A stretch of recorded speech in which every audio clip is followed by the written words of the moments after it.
What is up, everybody? Thank you guys for tuning in to this next episode of the diorama of the ME262. Right now, I'm mixing up some drywall mud. Easy sand, that's 5-minute mud. It literally dries in 5 minutes. It's better than waiting 24 hours for plaster to dry. Today, I'm building a sweet diorama base for my ME262 build made from Tamiya. I mixed the mud up with a popsicle stick, just enough so it's like really clumpy and kind of grainy, so that I have good texture in it. This is a really easy and versatile replacement to other modeling stuff that you can use for this diorama based stuff. I have Sculpt-A-Mold, and that stuff was like 17 bucks for a bag. So this drywall mud is literally, for a whole bag of 20-minute mud, it's literally like $7. So it's just a good option if you're looking to save some money and have the same effect. And with the drywall mud, you can mix it to your own advantage. You can dry like speckle stuff and also dry rocks and things like that. As you see here, I'm just putting up and sculpting some dried up mud that's just left over from the base and sculpting with my hands just in some particular way that it looks like a rock somehow. And while it's kind of just barely drying, I just sprinkle it out of the cup. And yeah, it's just a really good way, really cheap way to have the same effect as some modeling stuff out there.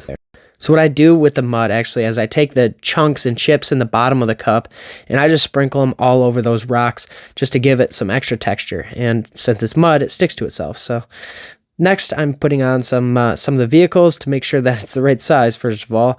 And then I drilled some holes in this barrel to give it some character and put a little cotton swab in it so that it gives the effect that it was smoking. So I'm adding some extra bits to this diorama just to give it a little bit of life, and I just want to spec out to see where exactly everything's going.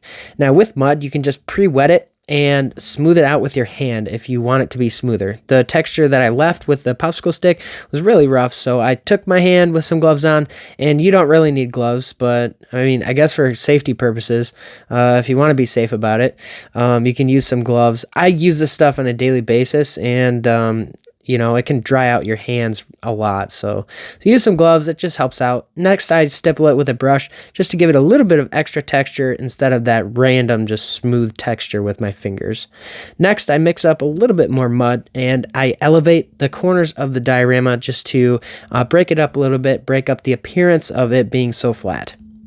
With some of the mud, pretty badly mixed, I would say badly mixed, because I didn't want to mix it up perfectly like usually you'd mix up mud. And then I mixed in the rocks with that kind of thick texture of the mud, and then that kind of gave me my natural rock placement basically. I really wanted the jet to get towed through grass, but I needed a visual thing to make it seem like it was going through somewhere or going to somewhere. So I opted to just make these two corners stand out a bit and have some rocks on them, as there was like a basin that these things towed through, something like that. Just in my head, it looked nice, and it's something I wanted to do for a while. I wouldn't say it's 100% realism, as that's not really what I enjoy modeling. I enjoy just kind of creating a picture, and since this was my first or second diorama, I opted to just try something simple and go from there. A shout out to Posse Podcast. Man, that's a tongue twister. They actually really inspired me to build a diorama and do it very simply. So shout out to those guys. That's a great podcast. If you want to go listen to them, they are a bunch of science fiction and aircraft and tank modelers, and they're really embraced in the hobby, and they give the hobby a good look. And I think that they do a great job in providing a lot of really helpful content, as well as great interviews with a lot of important people in the hobby that do really, really good work, and much better than what I could do. But I just try to recreate and model it and share it with you. So that's just my job in the hobby. Next, I'm just kind of placing these things while the mud is still wet so that I can put these back in a perfect place after the mud's dry and everything kind of flows together nicely. So I'm using Woodland Scenics glue to just spray on the whole base and kind of wipe it around so that all that stuff is locked in perfectly. And then I'm going to go ahead and remove all these things before I do that, of course, but I'm going to spray that whole base down, and then now I can actually paint it. And you don't have to use Woodland Scenics glue. I was mistaken when I bought that stuff for really expensive. That glue was literally like 18 bucks for that whole bottle, when you could just use Mod Podge, and that's like $7 for a quart of it or whatever. So you can just water the Mod Podge down to a bunch to get it to that spraying consistency, and that works pretty good. I'm just applying this with a painter's brush here, as that is my most comfortable, since I am a painter, I am a DIYer, and that's just my most comfortable way to paint things. I could have airbrushed this as well, especially with using that type of paint. I could have airbrushed it, but you know, what's the point? I mean, honestly, it needs a little bit of texture anyways. I didn't want it to be perfectly flat and smooth, and yeah, I just opted to use the brush this time. I do find that this was probably the most enjoyable part of the build, as I just don't have to be so perfect all the time.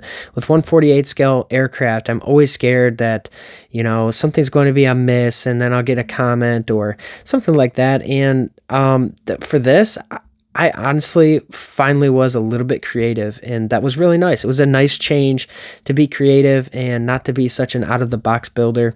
I did enjoy this, not as much as I thought, but I did enjoy it, and you'll see more dioramas from me in the future, as I'm planning to do all the Tamiya kits listed right out in front of you, the 2024 releases, of all their dioramas that they've re-released. So I'm planning on doing all those. Next, I spray paint some black on these rocks, as that's going to be the first color that they get.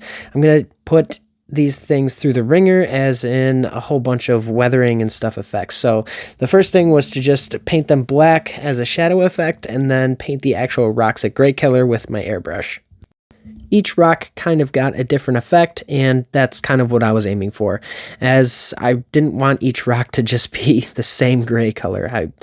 When you look at rocks when they're right next to each other, they're almost never the same, and almost never the same color. So I wanted to create that illusion and create that effect with a whole bunch of different colors, shades, and washes. So this is what I do here.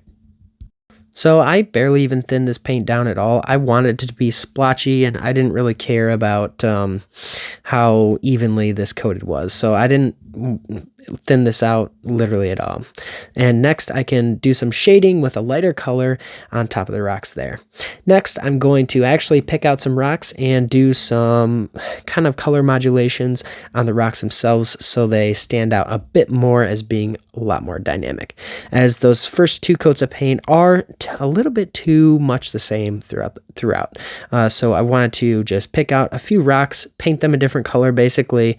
This is basically ended up being like a watercolor wash instead of like actually painting the rock a certain color. I kind of want it to just be a different sheen, as they're the same rocks in the same place, but they would have a different effect on them. Next, I dry brushed some lighter tones on the surface, as they probably would have had lots of lighter tones, scratch marks and stuff if this had been moved. So it doesn't really matter which color you go about here. You can paint the rocks whichever color you like. And I find that I use some tans and some natural tones, but they're all like US colors. As you see here, I'm using some olive drab to actually coat the, or dark green or whatever, to coat the underside, as this seems like a good kind of wet wash to enhance the colors of the stone and give it a little bit of vibrancy. And I feel like I'm doing it here. Next, I'm going to use some washes to actually make these rocks a little bit even more green, which really wasn't my intention, but I think it ended up pretty decent in the end. So I'm just using a brush there and just scrubbing it around as needed. Next, on the ground, I wanted the ground to have a different wash, a different look than the rocks. So I opted for a starship wash, a starship grime wash, or whatever, as this is kind of the dirtiest kind of wash you could probably get. And this really took a nice mud tone to that kind of reddish brown color I have. Next, I'm using a dark brown to actually airbrush the base, so that it kind of has some color modulations. It deepens the tone of that reddish color, as it's kind of like a Arizona red color. And as you can see, it darkened up a lot, and it looks a lot more realistic. Then I basically give each rock a different color wash. Next, I'm going to do this grass the cheapest method possible. I was not going to buy a $40 static grass thing. I think you can achieve the same effect basically, even though it might not be as good as having a static grass applicator. So I mixed it up in this Woodland Scenics bin, as this is the non-static version, and just put a what is that? A sift? I put a sift on it, just taped it to the bottle, and yeah, sent it. I mean, that's just the way it goes, right? Sometimes you just have to, sometimes you're just willing to, instead of buying a kit, you have to buy a static grass applicator. I was like, no, I'm buying a kit. I'm just going to make this work. So I ended up just using that, that sift, and it worked pretty good. I've never put on grass before, so I honestly don't know how well the static grass applicator really is for 1/48 scale. I mean, you could paint it green and say that you're not going to see blades of grass in 1/48 scale. So I just did the best that I could with what I had, and that was all right with me. Like, I wasn't going to go to an IPMS show with this thing. So this was a test and trial run for this grass applicator, and I thought it was fun. It was different for me, and I actually had a lot of fun doing it. So it was worth it to just fart around with, shaking grass on a stupid diorama. I realize now that the closer I was to the actual diorama, the better that it would have been. So just take note of that for your own. And also, I want to find a way to make this a static grass applicator. So if you have any comments or questions or anything like that, let me know in the comment section so that I could figure this out. Maybe I'll just put a battery in it. Maybe that might work. Who knows? Shake a battery in with some static grass and it turns out to be static grass. That'd be legit. Be cheaper, that's for sure. One battery versus $40 static grass applicator. Yeah, I want to be a professional diorama builder and like spend all my time doing that. No, I just want to get this done, man. Dioramas are fun, but they are not my favorite thing in the world. Yeah, you'll see in the next few minutes what I'm talking about. But anyways, I did this wood effect, and this was actually part of the funnest part of the diorama build, was doing some wood effects. As I've wanted to try this for a while. I saw another YouTube do this. I don't remember who, but it was someone that was pretty big, maybe Plasma or something. And we'll get back to that. While that's drying, I opted to do some rust effects on these barrels and really wanted to make those stand out in the diorama, as I don't really get a lot of rust effects. But back to these. Once these were painted, I opted to paint the silver on, and I just painted these oily steel. After looking at it and after realizing, I think those are actually wood around those, and they were all stuck together as wood pieces. So I don't think they're steel bars, but whatever. It's for me, so it doesn't matter. Next, I do some chipping methods with some chipping medium around all those rusty barrels. And we'll get back to the boxes in a little bit here. But basically, I just take a sponge and apply that chipping method everywhere. Next, I pre-wet the area with some mineral spirits and just make sure that it's nice and wet so that all of the stain can proceed into all those nice cut-in areas. These boxes were from a set of Tamiya, I think Tamiya, gosh, I don't remember. I'm trying to look around here. They were from a set of Tamiya. Yeah, Tamiya extras and bits. So they were pretty well detailed. And I just give it a few different washes. This is a Starship wash, I think, and the other one was just a dark brown wash. And basically, I just wanted it nice and dark, and then I was able to clean it up with some thinner afterwards once those tones were down. Next, I dip my brush in some thinner and wipe it off on a pad, and then do some swirling action here, and I'm honestly just attempting this right now. It is not something I'm professional at whatsoever. I'm just seeing what kind of looks best, and I was just playing around on camera just to show you kind of where my mind was at and what I was trying to accomplish here. I was doing some swiping and some swirling motions to see if I could get any type of realistic wood effect, as I deal with wood a lot, so I know exactly what it looks like, but I really couldn't. I tried my best to mimic the effect of wood, and I think I did give a good visual expression of that, but I honestly don't think I did a very realistic one. I think I've seen better than this, but it was a good attempt for my first attempt, and I'm willing to try it again. This was a really fun part of the build for me, and I really enjoyed it. I'm using a really, really stiff brush to do this. So next I'm going to do some rust effects with this Vallejo rust effect line that they sell in a box set. I first painted these a red-brown, and now I'm just going around with a sponge, kind of dry brushing it and dry splotching it in different areas, all randomly. It doesn't matter where exactly you actually put this, these colors. In order, out of order, it doesn't matter. Just do it all over the model, and in between coats, in between colors, apply some more chipping medium so it chips off in different layers. Next, after all those colors are finished and all of them are on the actual barrel itself, I went ahead and painted the barrel's actual finish color. And what I wanted to do is these barrels were like dark blue, or like dark gray blue or something to that effect, and I wanted to just give each barrel a different tone. So what I did was just added a drop of black, or 3 drops of black in this case, to the actual color that I started off with. So the first barrel was the lightest, and then I ended up with this barrel being the darkest, as some of my reference photos actually showed the color being blackest on the most weathered. So I wanted that one to be the most weathered. Next, I just took some water, and that water activates that chipping medium underneath all those paints, and then slowly just peels it away. I use a small brush, and I also just use my fingers as well to actually take off the paint. So I'm just going around in random motions, just trying to get whatever I can get off of this barrel. I did do chipping medium around the whole thing, but it seemed to not come off as well as I had anticipated. So, yeah, some areas were really easy to come off, and then other areas weren't, which was to be expected. I mean, I did chip it with a sponge. I thought I put it everywhere, but I guess not.